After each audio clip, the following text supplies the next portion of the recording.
सुन रहे हैं कार्तिक मास महात्म्य की कथा।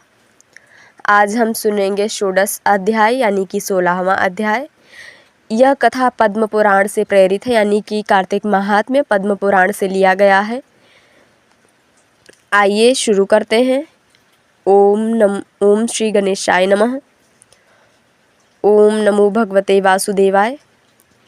नारद बोले, विष्णु उस जलंधर के नगर में जाकर वृंदा के पतिव्रता धर्म को भंग करने की मति की।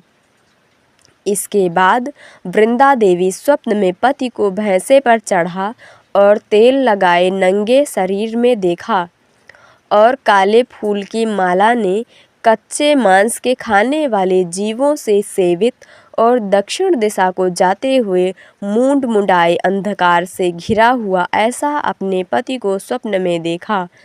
आप समेत अपने पुर को सहसा समुद्र में डूबा हुआ देखा। उस समय जगी हुई वह स्वप्न को सोचने लगी। उदय हुए सूर्य को छिद्रों से युक्त और निस्तेज देखा। इसे अनिष्ट जानकर रोदन करने लगी और भय से व्याकुल हो गई। पुर और अटारी आदि की भूमि में कहीं भी सुख को न प्राप्त हुई, तो दो सखियों को साथ लेकर नगर के समीप जो बाग है उसमें आई। भयभीत वह बाला भ्रमण करती हुई कहीं भी सुख को न प्राप्त हुई। वह एक बाग से दूसरे बाग में गई, परंतु अपना सुख न देखा। उसके बाद भ्रमण करती हुई वह बाला सिंह का है मुख जिनका और दाढ़ें तथा नेत्रों से भयंकर ऐसी डरावनी सूरत के दो राक्षसों को देखा, जिनको देख अति व्याकुल हो वहां से भाग खड़ी हुई। उसी समय शांत रूप मौन धारण किए हुए शिष्य समेत बैठे हुए तपस्वी को देखा। उसके बाद अपनी बाँह उनके भय से उस तपस्वी के गले में डालकर कहने लगी, हे मुनि, मैं तुम्हारी शरण में आई हूँ, मेरी रक्षा करो। तब मुनि ने राक्षसों से खदेरी गई उस वृंदा को व्याकुल देख उन दोनों भयानक राक्षसों को हुंकार से भगा दिया। हुंकार के भय से डर कर भाग गए उन राक्षसों को देख वृंदा दंडवत प्रणाम करके वचन बोली। वृंदा बोली, हे कृपानिधि, तुमने इस घोर भय से मेरी रक्षा की। अब मैं कुछ प्रार्थना करना चाहती हूँ, वह कृपा करके आप सुनिए। हे प्रभु, मेरा पति जलंधर रुद्र के साथ युद्ध करने को गया है। वे वहाँ युद्ध में कैसे हैं? हे उत्तम व्रतधारी महाराज, यह मुझसे कहिए। नारद बोले, मुनि उसके वचन को सुन कृपा करके ऊपर को देखने लगे। इतने में दो वानर आकर उस मुनीश्वर को नमस्कार करके आगे खड़े हो गए। उन ऋषि की भौं की संज्ञा से प्रेरित किए गए दो कपि आकाश को गए और जाकर आधे ही क्षण में फिर वे दोनों वानर मुनि के आगे स्थित हो गए। जलंधर का सिर और कबंध है हाथों में जिनके, ऐसे उन वानरों को देख वृंदापति के कष्ट से दुखित हो मूर्छित होकर भूमि में गिरी। कमंडलु का जल छिड़क वह उस समय मुनि ने आश्वासित अर्थात चैतन्य होकर अपने माथे को पति के माथे पर रखकर दुखी हो रोदन करने लगी। वृंदा बोली, हे प्रभु, जो सुन पहले हास्य विनोद के सुख में आनंदित करते, वही तुम मुझ निरपराधिनी से आज क्यों नहीं बोलते हो? तुमने विष्णु सहित सब देवता और गंधर्व जीते, और तुम तीनों लोकों के जीतने वाले होकर अब तपस्वी से कैसे मारे गए? नारद बोले, उस समय वृंदा ऐसे रोदन करके उस मुनि से बोली। वृंदा बोली, हे कृपानिधि, मुनि श्रेष्ठ वर, मेरे पति को लाओ। हे मुनि, तुम ही इसे जिलाने में समर्थ हो, ऐसा मेरा विश्वास है।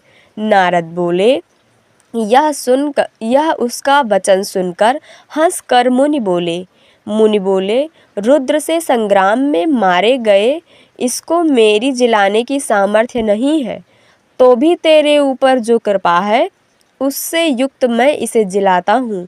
नारद बोले, ऐसे कहकर ब्राह्मण अंतर्धान हो गया। उसी समय सागर नंदन जीवित हुआ।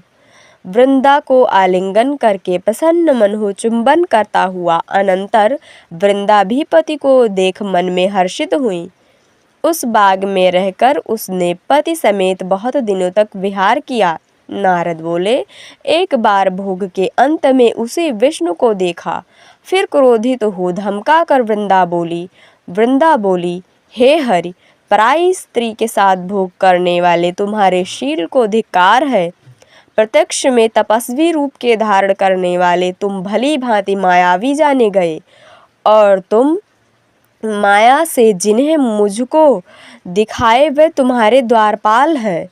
वही दोनों राक्षस होकर तुम्हारी स्त्री को हरेंगे, और तुम भी स्त्री के दुख से दुखी हो वन में वानरों की सहायता प्राप्त करोगे।